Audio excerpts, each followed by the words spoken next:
कान्हा की नगरी में आधुनिक मंदिर के नाम से विश्व विख्यात इंडियन ऑयल मथुरा रिफाइनरी की सुरक्षा में तैनात सीआईएसएफ यूनिट आईओसी मथुरा के बल सदस्यों की 5 दिवसीय वार्षिक खेलकूद प्रतियोगिता का शुभारंभ 10 फरवरी को हुआ। 5 दिवसीय खेलकूद प्रतियोगिताओं में बल सदस्यों ने खूब जोर आजमाए। इकाई स्तरीय वार्षिक खेलकूद प्रतियोगिता में बल सदस्यों के लिए विभिन्न वर्गों की दौड़ 100 मीटर, 400 मीटर, 800 मीटर, 1600 मीटर लंबी दौड़, अंतर सामबाय वॉलीबॉल प्रतियोगिता, फुटबॉल प्रतियोगिता, बैडमिंटन प्रतियोगिता, shot put, bench press, long jump, high jump और रस्साकशी आदि प्रतियोगिताएं आयोजित की गईं। इकाई स्तरीय वार्षिक विभिन्न प्रतियोगिताओं में इकाई में तैनात बल सदस्यों ने बढ़ चढ़ कर भाग लिया। प्रतियोगिता समापन के अवसर पर इकाई परिसर में शनिवार के दिन इकाई प्रभारी डॉक्टर नीरज भारती उप कमांडेंट की उपस्थिति में मुख्य अतिथि के रूप में मथुरा रिफाइनरी के कार्यकारी निदेशक व रिफाइनरी प्रमुख मुकुल अग्रवाल एवं विशिष्ट अतिथि के रूप में CGM-HR भास्कर हजारिका और GM-HR के गोपीनाथ ने विजेता खिलाड़ियों को पुरस्कार, ट्रॉफी एवं मेडल देकर सम्मानित किया। CISF यूनिट आईओसी मथुरा के इकाई प्रभारी डॉक्टर नीरज भारती उप कमांडेंट ने कहा कि प्रत्येक व्यक्ति को शारीरिक और मानसिक रूप से स्वस्थ रहने के लिए अपने जीवन में कोई भी एक खेल रखना चाहिए जिसके माध्यम से मनुष्य शरीर को स्वस्थ बनाए रखे। साथ ही कहा कि आज के दौर में मनुष्य को मोबाइल फोन से थोड़ी दूरी रखते हुए खेल कूद आदि में प्रतिभाग करना चाहिए। Sir, CISF unit Mathura refinery में खेलकूद प्रतियोगिताओं का आयोजन हुआ है। कब से सर ये चली और कितने दिवसीय खेलकूद प्रतियोगिताएं रही?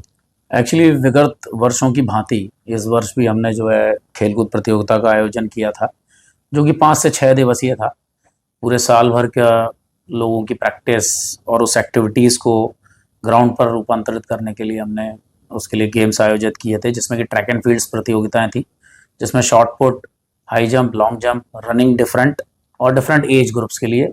बाकी टीम गेम में बैडमिंटन, फुटबॉल और वॉलीबॉल का और रस्साकशी का आयोजन कराया गया था। सर, जैसे CISF जवानों में एक देखा जाए खेलकूद प्रतियोगिताएं जैसे समय समय पे कराते रहते हैं आप, तो एक खेलकूद का भी मनुष्य जीवन में विशेष महत्व योगदान है, क्या कहेंगे सर? देखिए, फोर्स को फिट रहना अति आवश्यक है, क्योंकि फोर्स का काम है देश की सुरक्षा करना, संरक्षा करना। और as far as CISF is concern, CISF को जो है यहाँ पर IOCL की सुरक्षा करने की जिम्मेदारी जो कि दी गई है, जो कि काफ़ी महत्वपूर्ण जिम्मेदारी है। जैसे कि आप देखेंगे कि IOCL रिफाइनरी जो है हाइपर सेंसिटिव एरिया के कैटेगरी में आती है, तो उसके लिए विभिन्न माध्यमों से हम लोग फोर्स को जो है फिट करने का प्रयास करते हैं, जिसमें रनिंग हो गई, PT हो गई, योगा हो गया, और खेल एक बहुत अच्छा माध्यम है, क्योंकि खेलों के द्वारा आदमी इंटरेस्ट से अपने आप को फिट रख पाता है। इसी उद्देश्य को लेकर हमने जो है विभिन्न खेल प्रतियोगिताएं आयोजित की गई थी।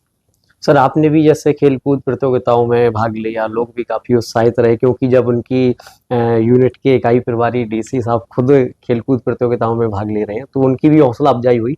आपको सर कैसा लगा? जी, एक्चुअली मेरा बैकग्राउंड थोड़ा सा गेम्स का रहा है, स्कूल से भी हम लोग खेलते रहे हैं। बस ईश्वर की अनुकंपा रही और CISF की जो है अनुकंपा रही, जो मैं उसको अभी आज भी कंटिन्यू कर पा रहा हूँ। हम लोग, क्योंकि गेम्स बहुत इंपॉर्टेंट है फोर्सेस के लिए, तो हम लोग शुरू से खेलते आ रहे हैं। तो जैसे 2-3 गेम मैं रेगुलर खेलता हूँ, बैडमिंटन, फुटबॉल और वॉलीबॉल, तो उसमें मैंने भी पार्टिसिपेट किया और लोगों से मुझे भी काफ़ी कुछ सीखने को मिला। सर, जैसे फाइनल वाले दिन फाइनल हुआ है, तो कौन कौन सी टीमों ने जैसे विजेता हासिल हुई? और बेसिकली क्या, एक्चुअली हमारी ये जो बटालियन है, या यूनिट कहेंगे रादर, यूनिट को हमने 4 जो है कंपनीज में विभाजित किया है। उन्हीं चारों कंपनियों के बीच जो है प्रतियोगिता का आयोजन किया गया था, जिसमें हेडक्वार्टर कंपनी A, B और C कंपनियां थी, और मैंने हेडक्वार्टर की तरफ से पार्टिसिपेट किया था, जिसमें ज़्यादातर टीम गेम्स जो है हेडक्वार्टर कंपनी जीत गई। सर, एक युवाओं को भी आप एक क्या संदेश देंगे? जैसे कि आज के युवा हैं, वो मार्ग से कहीं ना कहीं भटक जाते हैं और व्यस्तताएं अलग ही रूट में वॉइस वायलिन में व्यस्त हो जाते हैं। ये आपने बहुत अच्छी बात कही, मोबाइल वाली। आजकल की युवा पीढ़ी जो है, आप चाहे गांव जाएं चाहे शहरों में जाएंगे, आप देखेंगे कि मोबाइल पे लोग ज़्यादा लगे हुए हैं। और यदि मोबाइल से कंस्ट्रक्टिव चीज़ें भी सीखी जा सकती हैं, पर ज़्यादातर डिस्ट्रक्टिव ही सीख रहे हैं लोग।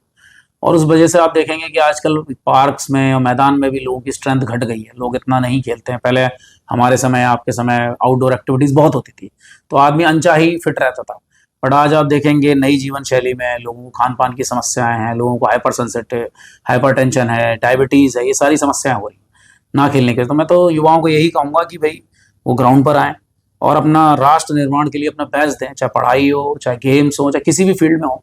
क्योंकि आप देखेंगे कि अभी हमारे जो मेडल्स हैं ओलंपिक में काफ़ी कम है, उसको बढ़ाने के लिए युवाओं को ही आगे आना पड़ेगा और बहुत मेहनत करनी पड़ेगी।